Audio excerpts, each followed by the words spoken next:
From the King George's Estates in downtown Port St. Lucie, Florida, good Thursday evening, everybody, and welcome back to KC in 60, right here on DARPATV.com. Kevin Canessa is here with you for the next hour. If you are a regular, I welcome you back. If you are new, I welcome you to the program for the very first time as well. I realized I've been saying that line for 4 years now, altogether. When I first started doing shows back in 2009, it's kind of funny when you look back at some of the old shows that I did. I was a bumbling mess. I really was. Like, if you think last night was nuts when I was making no sense and talking about 50,000 different topics, you should have seen when I first started doing a show, because I would come on at 7 o'clock Eastern time, same time, right after Sid Rosenberg's show, and I was producing his program, and then I would do another hour of my own, so it was really like the third hour, and it was nuts. I was a nervous wreck. I would stutter. I don't even know what the next sentence would be, and wow. No, now you see, here's the thing. Mawa just said in the chat room, a bumbling mess, you were describing my show. That is not true at all. That is not true at all. In fact, I will tell you that I was having a conversation with a mutual friend of ours the other day, Mawa, and we were saying how you do such a great job with your program. It really is very well done. It's so organized. You have a mission. You know what you want to get to. You don't always get to it, which nobody does really here because it's impossible to get to everything. And you get it across. You do a fantastic job, Mawa, and I mean that. I really do. And you know something.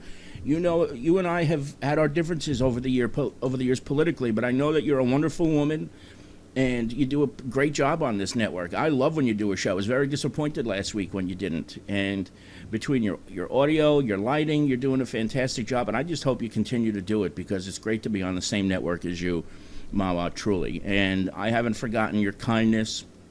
I remember a couple of years ago when you sent me a book, and it was the first time you told me what your real name was, which I've never, ever revealed, and I never will because I know you value your privacy, but that always meant the world to me, so thank you. I enjoy our debates most of the time, and you're doing a great job. Continue to do it, seriously, because you're doing a great service, and the more people know about the things you're talking about, like what you've been doing with the school testing, is something that needs to be seen by thousands of people. Parents need to know what's going on. Children need to know what's going on. And I just think what you're doing is great. So continued success. I really, really enjoy what you're doing, and thank you for all you do for DARPA TV. It's truly, truly great. I really appreciate it. So today, very, very difficult day today. If you are a member of the United States of America, if you are a citizen of the United States of America, because just going to the last few minutes of the USA-Canada women's hockey game, it was starting to really look, with about 4 minutes to go, like the United States was finally going to break the streak of 3 consecutive gold medals for Canada. And then, from nowhere, it just broke down. Now, it's very interesting because, Bertika said, who watches women's hockey? And it's funny, I didn't watch a single game throughout the tournament because I with all due respect, I don't want to sound sexist. I just find women's hockey boring. It's slow. There's no checking, and it's kind of the antithesis of what you see in men's hockey. But I watched this game today, and it was one of the most exciting games I've seen in a long time. And you'll see in the highlights that I'm going to show you in just a couple of minutes. But this game was phenomenal. It really was. And I even posted on Facebook today, I can't believe a women's hockey game is making me nervous because it was that tense. The tension was just, oh my goodness. Bertika's looking for some fist fights. They're not allowed to, they can't even check each other, let alone punch each other. But I think that would be great. Maybe like a hair pulling thing, because they almost every single one of them have long hair that goes way below their helmets, and some of them just let it hang out there. It's kind of funny looking, but some of them tie it up. But the truth of the matter is, I truly think it was one of the better games I've seen in a while. It really is. It's better than some of the men's games that have been played in this Olympics. So the Americans have a lead, 2-0, a couple minutes to go, a complete defensive breakdown. Canada scores twice, including with the goalie pulled. And I think what was really disappointing was that at one point, with an empty net, the puck went off a referee and almost into the net, and it hit the post. Oh, goodness, that would have ended the game.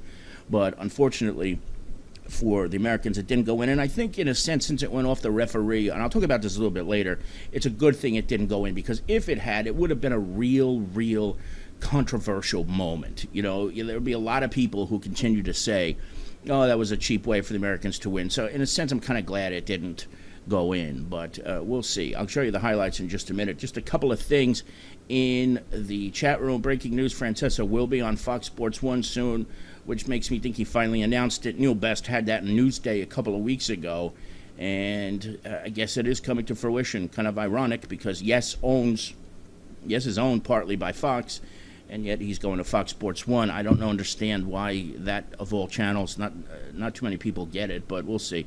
Kieran says he was watching soccer in quotes the other day. He's making fun of us, folks. He's making fun of us because it's soccer, and he used the word soccer. He saw the other day on YouTube, and one woman floored another by yanking her from her ponytail. That's funny. That is great. So, yeah, you know, that's a wonderful thing about women's sports. You can pull hair, and you can probably get away with it. But at any rate, so that I don't babble anymore, here are the highlights from the United States and Canada earlier today. Really just the end of the game for the most part. The 2 goals that the Americans scored, in essence, were inconsequential. But thank you, NBC, for this. So there it is. The Canadians beat the United States by a score of 3-2 in women's hockey, but who gives a royal crap? It's women's hockey. Tomorrow is the real game. Tomorrow is the game that everybody cares about, and tomorrow is the game that the United States of America will come out and win. I guarantee it. And if they don't, I am so confident that the United States of America is going to beat the Canadian Olympic hockey team tomorrow. I will do Monday's show without a shirt. Because, you know, everybody would want to see that. No, I won't really do that, but I'll do something. I'll sing the Rangers victory song again. If the United States loses, I will sing the Rangers victory song. Which I did a couple years ago on a bet. I sang it. I still know the words to it. Just keep your eye on that puck and don't get down on your luck. It's the Rangers victory song. That's your problem, Timmy. If you played that song at your wedding, I feel sorry. I really do. What did people do? What did they do? Like reminisce about 94? I'm sorry. I'm just kidding. No, that's pretty cool, actually, because I probably would have played Devil Inside or something if I ever got married, but I'm not. The truth of the matter is the Canadian national anthem is the most beautiful anthem in the world. I love it. And I always get people yelling at me because I think it's better than the Star-Spangled Banner. And I firmly believe that. And I've taken a lot of heat over the years. But oh, Canada, our home and native land, true patriot love, in all our sons' command. With glowing hearts we see thee rise, the true north strong and free. From you asked for it, and I gave it to you. That's my version of Oh Canada. We stand on guard for thee. Boy, let's talk about it. You see, some people, you could have a decent voice to speak, but don't ask me to sing, because it will indeed make the cats squeal. So tomorrow at noon on NBC, I think, maybe NBC Sports, but it should be on NBC. Timmy will probably know the truth of where the game will be broadcast, but it will be noon Eastern Time, 9 a.m. Pacific Time. The American and the Canadian team go at it. You can watch it if you have certain cable packages online on NBC Sports Extra, which is where I pretty much watch most of my hockey games right on the computer. It's fantastic. If you don't know about that and you've never used it before, if you have Comcast, Time Warner, DirecTV, if you have cable vision, Dish Network, things like this. It's all free, and you can watch it right on the computer. You can watch it on your mobile phone, Android, iPhone. They have an iPhone app, so I guess they made their icons round and pretty looking on NBC. So you could always take a look at it there on the iPhone, and just think that the people at NBC probably spent about a year and a half getting that app ready. So don't forget that, everybody. It is 19 minutes past the hour. Canessa here with you on KC and 60 on this Thursday evening. Sure glad you decided to join me. We're going to take a short break, and when we come back, I have a few things I want to get to. But no, actually, we're not going anywhere because Tom O'Connell is in the chat room. So let's go up to New Jersey and chat with Tom. Sorry about that, Tom. I didn't see you in there. What's up, brother? Hey, Kev. How you doing, man? Okay, man. How are you? How's things in North Jersey there? Very snowy, but we're warming up. So the snow is melting, and soon we will be like we're living in South Florida, just like you. Yeah, I heard it's supposed to be like 50 degrees over the next couple of days. So you probably have the shorts and flip-flops out ready to go, don't you? Yeah, it's actually no joke. When it becomes 50 tomorrow, people will be wearing shorts because we were like in negative degrees for like the past month and a half. So right. It's going to be very warm. It's funny because when it gets 50 degrees here, they put their parkas on, the pussies that live around here. It's ridiculous. So what's going on, brother? Did you watch that game today or what? Are you ready for tomorrow? Yeah, no, I watched that game today, and I for some reason I got very infuriated by that game. And I mean, no one really watches women's hockey except every 4 years. But this year I kept a closer eye on it before the tournament came up because the U.S. were supposed to win the gold because they early on in December they played Canada in exhibitions and they were beating them up, and everyone thought they were going to win. So I thought today for sure they would beat them, and then they were up 2-0, and then just to epically collapse was horrible. And I was expecting the U.S. to win, and when they didn't, it was very disappointing. I wanted to ask you about that. It's hard to be critical of women's sports because of the simple nature of women and emotions and things of that nature. You know, when they lose, you see them crying, obviously, much more than you would when men lose a big game. But is it fair for us as Americans to be critical of them and to say that they really did epically collapse and that their defense just went to sleep after the 16-minute mark of the third period? Is that fair? That's the whole thing that was weird about this, is because usually in women's sport you don't want to be too critical, but I think in this case we can be, because following up this with the tournament here, they were really boisterous about how they've got better and they were there to come and beat the Canadians, and after beating them 4 times earlier this year leading up to the Olympics, they really thought they were going to win the gold, and they pretty much said, "Oh yeah, we're going to win the gold, and if we don't, that's a failure." So I think it's we can criticize them, or at least that's the way I feel, and I will be criticizing them because you're up 2-0 with 5 minutes left. You cannot let that lead slip away in a gold medal match. Well, talk about that a little bit. I agree with you, by the way. I would be very cautious about the way I said it. I wouldn't say they were just horrendous. I wouldn't say they were the worst team I've ever seen of women just collapsing like that. But in fairness, they really did. But what was it? I mean, I can't decipher, and maybe you can. Was it the goalies falling? Did the goalie fall asleep? Was the defense awful? Was it a combination of things? What led to that epic collapse today? Well, I think last Olympics, when they played them in the gold medal match, they lost 2-0, and they pretty much were never in that game. And I think when they got the 2-0 lead today, they pretty much sat back in that defensive, just a hold on mode, and that totally took them out of the rhythm. I think if they kept going the way they were for the whole game, they would have scored maybe a couple more goals, and the game would have been 4 or 5-0, and they would have won easily. But I think they sat back realizing, oh my God, we have only 10 minutes left here. to get the gold medal. We're up 2 goals. If we just sit back, we got a goal to play with. We'll be okay. And even when they let up that first goal, they're like, okay, we still got that goal lead here. We just need to pack it in even more, and that even hurt them even more because they had no offensive play after that. So they really let it go. Yeah, and then there was that one moment which was just breathtaking, and you almost got that sense of, oh boy, this is destiny. The puck trickles down the ice off the official with about a minute to go, hits the post, doesn't go in, and in the next series, there was a whistle in between. They score the tying goal, does Canada. I mean, what? Talk about that a little bit, Tom. If that puck had gone in, and we're looking at a 3-1 U.S. lead with a minute to go, and they ultimately win the gold medal, are the Canadians bitching and complaining that it was a cheap way to end the game? So how about that?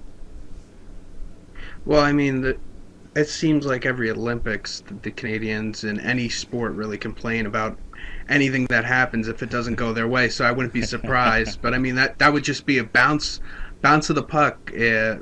Would be the way I would say it. I wouldn't say it was a cheap way to win. I mean, that's just how it goes. But of course, they lose. They end up losing. But I thought in the overtime, coming out, I thought the U.S. would just like really be on the defensive and let up a goal easily. But it turned out the U.S. came out and they had really good opportunities to actually win the game. And then a suspect penalty and then another penalty that was a penalty ended the game for them there. We're talking to Tom O'Connell up in northwest New Jersey, up in the northeast.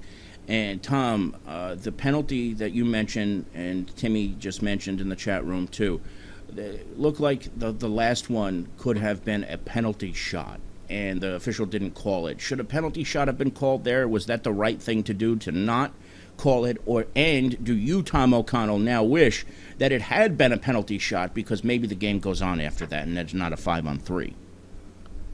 Yeah, when I first saw it, I thought it should have been a penalty shot considering she was on open and it came from behind and took her down. But it looked like there was minimal contact on the replay, and Pierre Maguire was saying on the broadcast that he didn't think it should have been a penalty shot. Not that he's the almighty god of the rulings, Outrageous. But I would probably side with him because it did look like there was minimal contact, and it looked like the Canadian, once she felt contact, she went down almost like a soccer player in the box there to get a penalty shot in soccer would do. Yeah. But in looking back, it might have been better if they got the penalty shot and would have had a chance to save it. And then there's only a 4-on-3 power play, and maybe it's a different outcome. But we'll never know. We'll never know. Tammy Gillette is adamant that it was a dive, that there was no contact, and she completely dove on that play. And I didn't notice it because I only saw it the first time, and I didn't watch any replays of it. So that makes it all the more intriguing then, that they win on a controversial power play. So in essence, while the Canadians don't have anything to complain and bitch about, we sort of do, right, Tom? I mean, in fairness? Well, I mean, I think the first penalty, that slash, where in the NHL that would be laughed at if it was ever called a penalty, because, I mean, it was literally a shot at goal, and she's just trying to see if the puck came loose to try to tap it in, and she gave one little tap to the goalie and they call a penalty. Was pretty ridiculous. But I mean, as we've been saying, you have a 2-0 lead with 5 minutes left. You blow that. Anything that happens in overtime, you really can't complain about because the game should have been over and you should have won the game in regulation. So, yeah, there was probably at least one bad call, if not two, for the U.S., but nothing to complain for me because you can't lose that lead. Absolutely. We're talking to Tom O'Connell. He, of course, in Jersey and a very big fan of hockey. Tomorrow afternoon at noon, where will you be, and will you be watching the men's gold medal game, Tom? Well, yeah, I'll probably watch it, but I was just after this whole women's game. It's like every 4 years, it seems like the women, men play, or the women play the Canadians, and the men always play the Canadians, and the women always seem to have a better shot of winning the game, and they always end up losing it somehow. And the men usually are the underdogs, and they always play hard and end up losing in dramatic fashion. Right. So I'll be watching, but until I see them actually beat the Canadians, I think the U.S. will play hard. They'll be right in the game, but I could see another heartbreaking loss for the Americans, just like 4 years ago. Could you see this being like another overtime game too? Like I wasn't surprised the women were in overtime, so how about the men going to overtime too, possibly?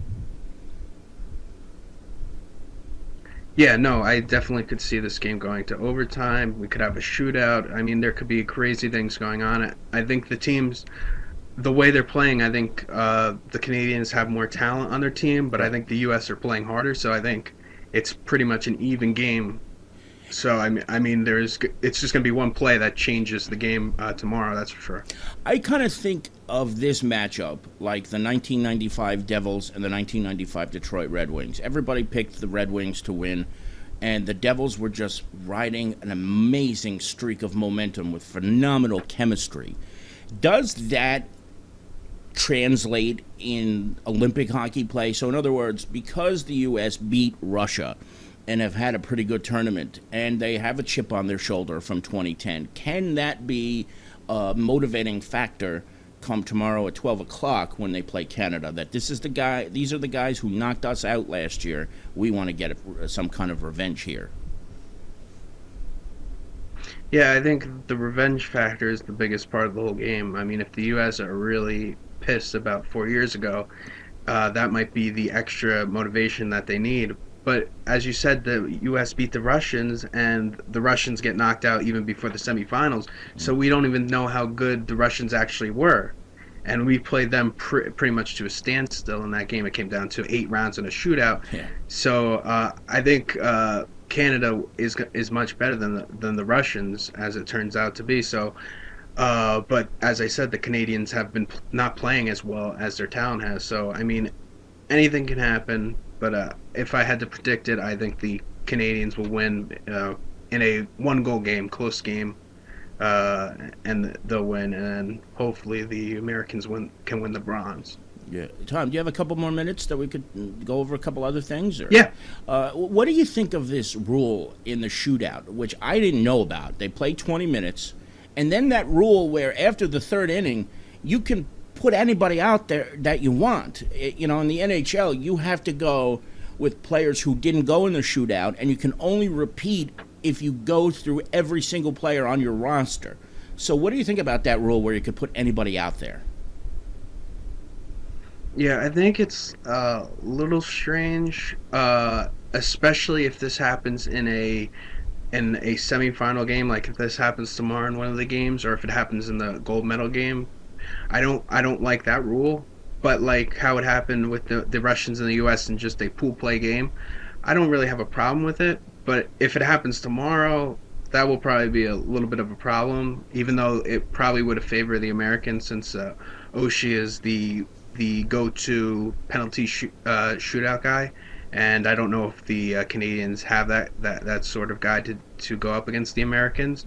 But I don't like that to decide a important game, especially if it happens in a gold medal game. I think they should do it like the NHL playoffs, put 20 minutes on the clock, and you go until someone scores. I agree. And it's funny. I've been completely just had the worst brain fart in the last hour because I keep forgetting that this is only the semifinals, and I keep thinking that this is a gold medal game because so often it is between the two teams, and I keep forgetting that this is the same round that the U.S. and Russia played in 1980, so this isn't even for the gold yet. So, God, I'm sorry, Tom. I've been talking like this is the gold medal game, and I haven't done any drugs or drinking at all tonight, so I don't know what the hell's going on. I apologize. No, well, I mean, many people think it's the gold medal game because this was the big game from 4 years ago. But if you really think about it, I think Sweden is the team is actually the team to beat. I think even if the Americans actually beat the Canadians, if the Swedes beat the Finns tomorrow, we could be in real trouble. You're right. You're absolutely right. And I need to answer a question in the chat room. No, Kieran, I do not do drugs anymore. I used to, but not anymore. But I think I'm paying the price with brain cells being lost. What else is going on in your world, Tom? Spring training kicking off pretty well. It sort of kicked off. I saw Sandy Alderson the other day. So you excited about that? Yeah, I'm not like Joel. I don't have the spring training pitchers report to bring on to tell you about all the great relievers or starting pitchers that are coming up through the minor leagues. But I mean, I to be honest, I actually am excited for the season. But I always am excited for the season, and then they always let you down at the end. But we'll see how they do this year. So, what do you think about what Joel says? Like when he says he has these like crazy conversations with Noah Syndergaard. Is he like full of crap? Like, or is he like totally making this shit up? Like, there's no way Noah Syndergaard is sitting down at the desk at the Holiday Inn and chatting with Joel McGirt for 20 minutes, right? You can be honest. Well, no, I think he's being truthful. I think he actually talks to these guys, but I think, well, maybe they will turn out right. But I mean, most of these guys never turn out to be good. So when you hear Joel say it's actually a funny segment, and I enjoy it very much when it happens. And I actually hope everything that Joel says they actually turn out to be 10 times better than that. I'm only playing around too, by the way, Joel. If you're watching this on the podcast, he's sleeping right now, I'd imagine, because he's got to work at 11 o'clock. But when and if you see this, Joel, I'm just causing trouble. And, just like I do when try to get Tom going with the whole Tiger Woods stuff, when you always say he sucks, Joel. So at any rate, yeah, it's going to be an interesting baseball season nonetheless. And what else? Anything else going on? You want the NHL back or what? What's going on? Well, I mean, yeah, that's the whole thing about this whole Olympic break. Everyone forgets about the NHL. I mean, and uh, the Devils, of course. I mean, this Olympics, the U.S. have been playing well, so it's nice to see good hockey on a regular basis. The Devils are going to come back, and I hope that they can get the ship righted here and play good hockey for a consistent period of time. Uh, but I also, before I go, I wanted to bring up Yeah. the one point with Tavares of the Islanders Oh, who yes. tore his. Yeah, I mean that was this whole thing where people don't want the NHL going over here because of injuries like that is a that's an interesting debate in my opinion because I enjoy the Olympics, but if the Islanders were in a playoff chase and this happened, there would be a lot of outrage, and if I was an Islanders fan, I would be really pissed off right now. Okay, so is that all then based on the fact that it happened? Like I hear about Matt Zuccarello getting hurt and Tavares getting hurt. Would all these whiners and complainers like Matt Morello in the chat room be whining and whinging about this if their players came home and weren't hurt? I mean, like, really? I mean, is this what we're going to come down to now? Just because a couple of guys got hurt, now all of a sudden we don't want to have this anymore? Yeah, well, I mean, this is the whole. I think this is the big debate that everyone has is because players do get hurt, and players are going to get hurt when you play these type of games. I mean, when you're playing for your country, you're playing hard, and you're playing a lot of games in a short amount of time, so people are going to get hurt. There were no Devils on the U.S. team, but there were We had Yager and Zidlitsky and all these guys, and Bruner on the different teams out here. So if Yager got hurt playing for the Czech Republic, I probably would be pretty pissed off too. So I think it depends on if a player on your team gets hurt, if you're pissed or not. But I would be upset to see the NHL players not playing the Olympics. So I think I would keep it as is, even if it does hurt the NHL a Right. little bit. See, a double-edged sword. It's very hard to come to a consensus on that because we do love it so much. I mean, 4 years ago, we were having these same conversations right in this very spot, Tom. And now here we are again, and it's the same thing. But look what Matty Harrison said in the chat room. These guys could easily just have gotten hurt in the NHL, too. So who's to say that it was a matter of just because they were playing in the Olympics? They might have gotten the same thing could have happened in the NHL. So, like, out of fairness, I agree with Matty on that. It could very well have happened back home. So, fine. Yeah, it's a flip of the coin whether you like it or not. I mean, I personally will take the risk to watch Olympic hockey, be at a top flight action. But I mean, Garth Snow of the Islanders came out today and was very upset that Tavares got hurt and now is out for the year.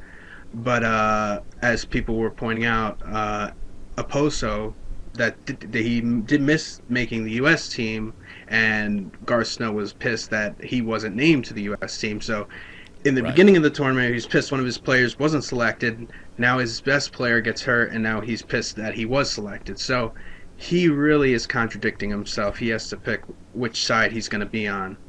If he wants his players in, when his players get hurt, he can't be pissed about it. Absolutely right. We're talking to Tom O'Connell about the Olympics and how Garth Snow is all over the place, which he often is. Timmy in the chat room says that he heard Bettman suggested moving the hockey to the Summer Olympics.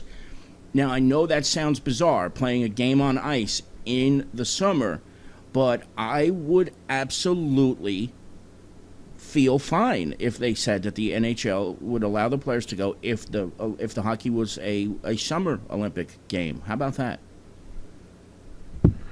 Well, I mean, they play the Stanley Cup in June, so I mean, I don't think it's a problem when they play, but when does the Summer Olympics start? July? Well, I don't know. It depends on where, because don't forget, last year when they were in England, they didn't start until in 2012. It wasn't until like August and September.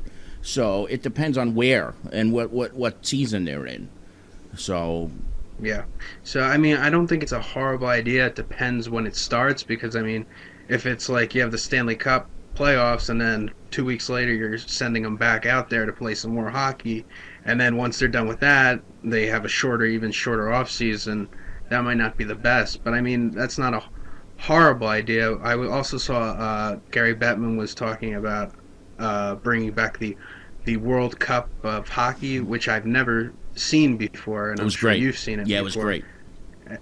Okay, so I mean that's another thing where they just play that and they don't go to the Olympics.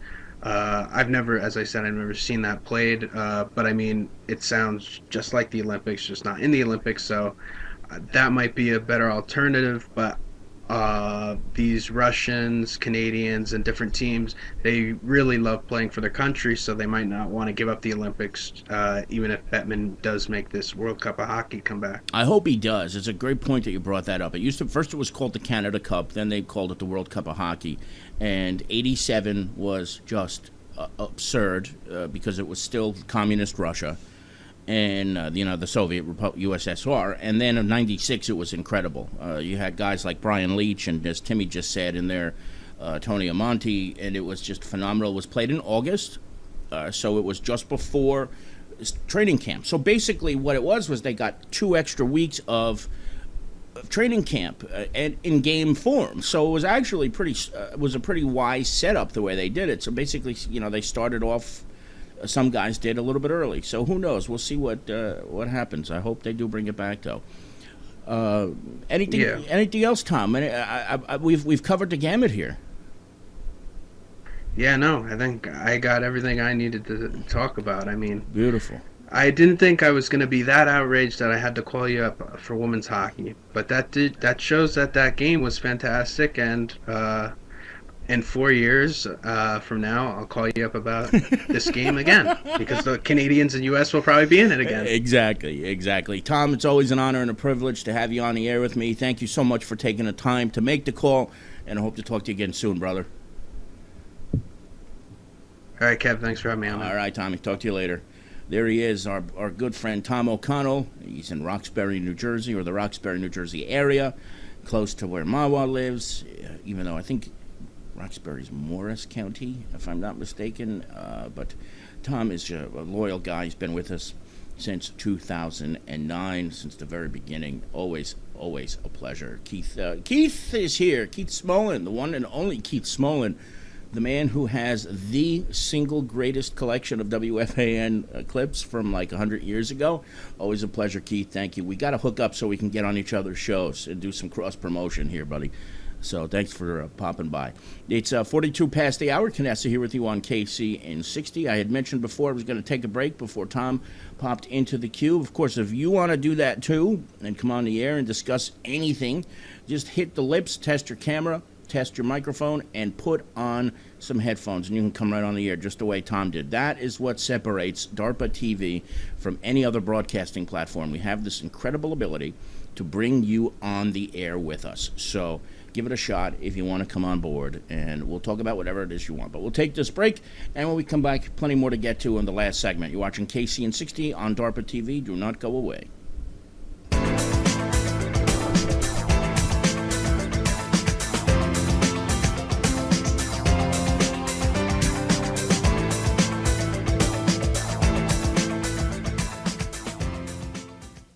48 minutes past the hour. Knessa back with you here on KC and 60 on this Thursday evening. Very glad you decided to join me tonight. And in the last couple of episodes, I've mentioned, but we haven't gotten to this story about this pastor who died because he was bitten by a snake. And, of course, the whole thrust of the story is that he was a pastor of a church where the congregants worship these snakes. And not only do they have the snakes in the church, but every single solitary snake that they have and that they worship are poisonous, venomous. So this man took a big risk, obviously. You bring these things into the church and everybody worships them like they're some sort of deity. And he wound up getting bit and not able to get an antidote quick enough, because apparently, I never really knew this, but when you get bitten by a snake, if you treat it quick enough, if it's venomous, you can still survive it. If you get right to a hospital and they find the antidote to whatever it is, the type of snake you've been bitten by. And Keith is just saying in the chat room that he'd actually been bitten before.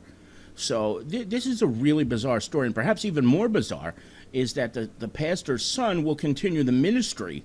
What kind of ministry do you have, though, when the snakes are your focus? I mean, there's no, it's not like there's Jesus Christ or anything to worship here. So here's the story, courtesy of ABC News. The pastor bitten by a snake who lost his life.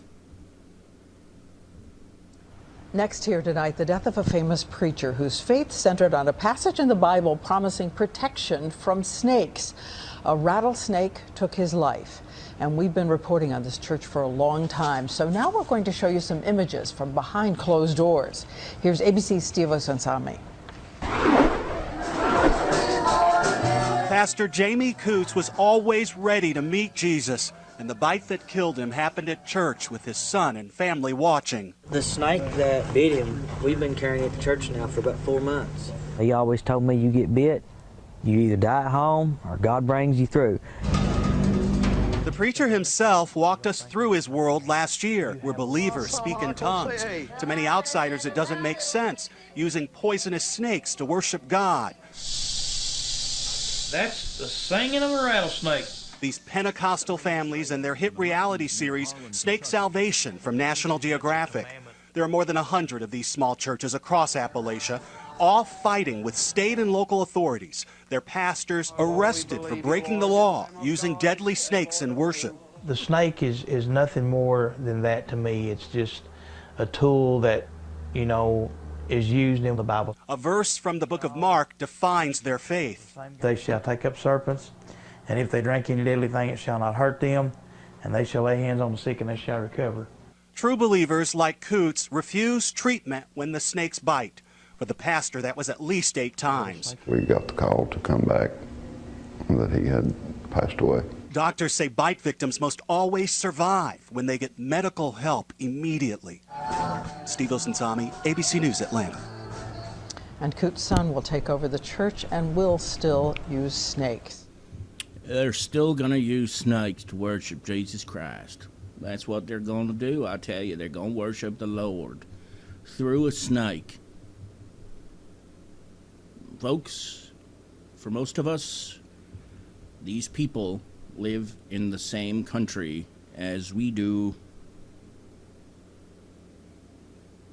I just don't even know what to say.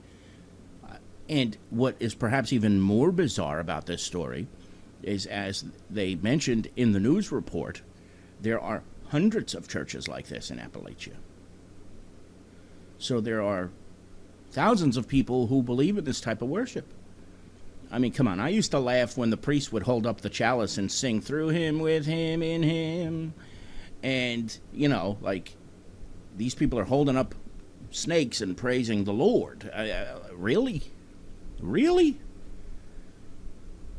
So, Mala, you came in just at the wrong time. You missed it by 2 minutes. There was a church in Appalachia. I guess I didn't even know there was a reality show. There was a reality show where they worship snakes as a way to get closer to the Lord. It's just bizarre. It's just so bizarre. So, Yeah, that's really not church as we know it, but they do have a very strong faith. They believe in Jesus Christ. They believe in God. They are Pentecostal. Pentecostal Christians are very, very conservative and very, very into their religion. But I guess, I don't know. I don't know if it's fair to call it a cult because their main belief is in Christ, in Jesus. And when it's a cult, it's usually like the show The Following, which is a great show, by the way, if you haven't seen that. You want to talk about a bizarre television show. Woof! Take a look at The Following on Fox. That is nuts. And it's probably one of the most gory TV shows I've ever seen. Take a look at that. The whole premise of the show is that there's a guy named Joe, and he's basically worshipped by every single one of the people. So take a look at it if you get a chance. It's on Fox here in the United States. I think channel 5 USA in the UK. So, but truly, listen, to each his own, I suppose, but the bizarre nature of snakes being involved, I just don't get it. I really don't. It's 54 past the hour, and I just have time for one more quick thing. I don't know what happened to this woman, but I think most of you know I've never been a fan of the city of Philadelphia. In fact, I love making fun of Philadelphia sports teams, and I love making fun of the Phillies, especially the Flyers, because of the rivalry they have with my New Jersey Devils.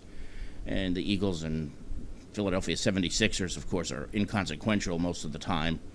And their fans are pretty nuts, but we love our Bill Scarterfield, who is a big-time Philly fan. We love Butchie, the Wizard of Sports, who is also from Philly, and a couple of other people over the years who have been from the Philadelphia area and who have not killed me yet, surprisingly. But this comes from just outside of Philly, and it was during the recent snowstorm, and a lot of things weren't getting done. They weren't getting rid of the ice and all this other stuff.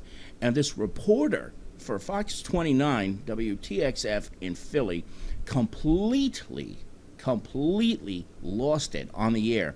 Wait till you see this. This is classic. Take a look from Good Day, Philadelphia. Karen, where are you now? I'm in Chester County, and I just want to emphasize this. There are some communities here in Chester County where 100% of the entire town is without power. We think that some of these warnings are expiring at 1 o'clock. This is not the end of the storm. This is the beginning of our problems. We are just entering an ice storm. This is what I was hoping against hope would not happen. I had worked in Rochester. Most people in our area don't have a memory of what an ice storm is. An ice storm is going to be a multi-day event. The governor was just talking about this. We're going to have people that are going to be dying over the next couple of days. We were going to be losing our heat in many of our homes. People will be making poor choices. We're going to see people use candles. We will have many fires. We will see some of the heaters that will catch fires. We're going to see people bring generators into their houses. It is such a dangerous situation that we have just entered, and we just were hoping that we would avoid it, but we got slammed in the worst possible way. The county hospital out here in Chester County, that's on backup generators. That's one of the hospitals the governor was talking about. He's talking about maybe doing a state of emergency. It may be about time, because this is going to be very bad. We always joke about the snowstorm. Why is everyone going to the supermarket and they're all buying all the milk and the cheese and the eggs and all that stuff? It's because of this. If you live out here in Chester County, and this is where I grew up, this is my neck of the woods, 100% of the homes where I grew up, Charlestown Township right now, are without power. You're isolated, you can't get down the driveway, you've got a lot of snow, and none of the stores are open because the power is out. So you can't go out and get food. It's not like you're normally, like if you're in the city, you can go down and go to a market or something and get some food. You can't get food. Tonight, people will not have heat in their homes, most likely, because even if they have a gas heat, it's the thermostat that's electric. It won't kick it on for you, so they're going to get cold, and then we're going to have a lot of dangerous conditions with that, of course, as well. And if you don't have a gas stove, it's really difficult to heat. Maybe you have a grill and you're outside, and people will make the mistake, as the governor was talking about bringing grills inside, because they're going to find it very difficult to cook for their families. One night of something can be something that everybody can survive, but this is going to be lingering. I know our power crews, we're calling in mutual aid. They're getting people from all the surrounding things, but we're about to see the trains of the trucks come down from Connecticut, from upstate New York, from the Carolinas that will be coming in to help, because this is likely going to be one of these power situations that's going to last a long time. The other thing, this is the time to start looking around and say, what am I going to do to survive tonight? Go outside, get some snow, and put that in your refrigerator. Put that in baggies because you're going to need to freeze your food, because if you lost power, and it could be a long time, your refrigerator will stay cold probably a day or two if you're not in it all the time, but this could be a long time. You may want to take some of those cold items. It certainly is going to be cold outside, and you can put some of those cold items that are going to need to be preserved outside. It's time to start to think together as we pool, Mike and Connell, our collective minds. How do we survive this together? What are the tips we're going to need in order to survive being in cold temperatures with kids, without the heat? How do we keep our food without going bad? How do we get the food in? I just fear so much over the next coming days, like we think that, this is expiring. I just feel like it's really going to be ramping up, and we're going to be in this kind of coverage for the next couple days to come. And I just, when you do these kinds of stories, you know that you have these terrible circumstances where we're going to have a lot of fires. That's tonight and tomorrow. That's right. Hope not. Karen, all right, thank you for that. Today's going to be, tomorrow's going to be a long day. Just For the record, no fires, no deaths. Not one. I feel out of breath watching that. Welcome to the city of brotherly love and its environs. That is for damn sure. But, we've had discussions on this program about bipolar mania. Of course, we had my dear friends Joe and Kevin de Blasio on the program a couple of weeks ago talking about Joe's past dealing with bipolar mania. You want to talk about what a bipolar episode looks like, that's part of it. That's part of it. She was on such a high that when she finished, she probably got so low that she was probably ready to kill her cameraman. Seriously, that's how bad that was. That was it's very, very sad in a sense, because what we just witnessed, as frustrating as it was and as irritating as it was, folks, I'm telling you, that was a manic episode right there. And I would bet you any money, if Joe or Kevin were here with us right now, and I know Kevin does watch the podcast periodically, so Kev, when you finish this, send me an email and tell me whether you thought that was a manic episode, because it certainly looked like it to me. I've never seen anything like it. She basically was saying people were going to die in fires.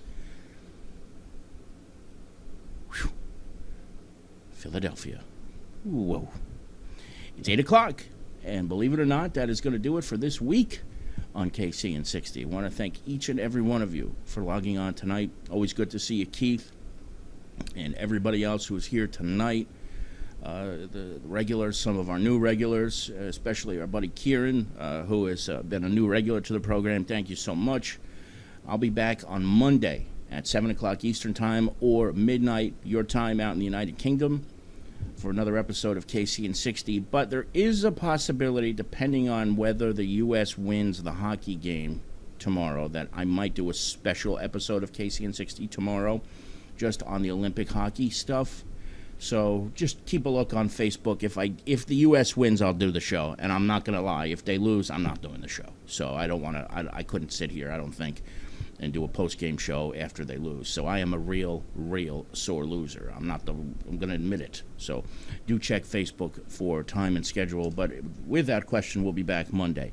Right now, on DARPATV.com, you have two choices. One, of course, is the old standard, Chop Chop TV with Big J, Sergeant War, the rest of the gang at the studios in Queens, New York. Check that out. They're on from 8 until 10 p.m. And, of course, at 8 o'clock right now, Mawa is doing her show. It is called Live Feed USA, where she always hits controversial topics. I hope you will check that out. And, again, one last time, if you haven't taken a look at it yet, click on those banners for Secure Haze. It's a great communication tool.